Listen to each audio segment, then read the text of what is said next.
Chinese industrial carbon footprint calculation software has played a positive role in promoting the realization of China's dual carbon goals.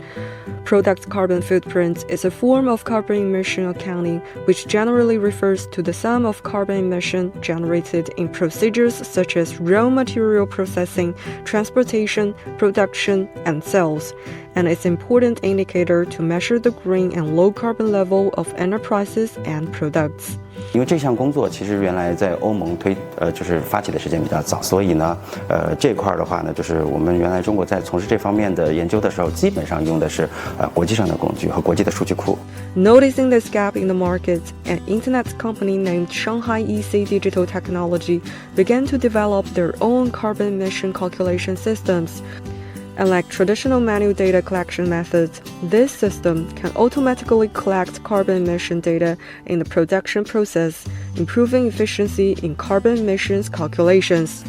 我觉得我们既是新质生产力的这样一个代表，同时也是这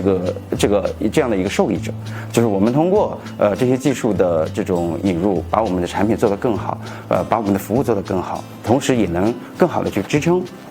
我们的客户，支撑我们的这些工业制造企业，在这个实现这个碳量化的过程当中，精准量化的过程当中，更好的去制定自身的这个绿色制造的一些发展规划。因为原先我们可能就是一次性的工作会非常大的一个工作量，现在呢就是有了这个液碳的加持啊，就是说我可以去持续的来跟踪我这个企业的这个碳排放碳足迹的这样一个状态。China has announced that it will strive to peak carbon dioxide emissions by 2030 and achieve carbon neutrality by 2060.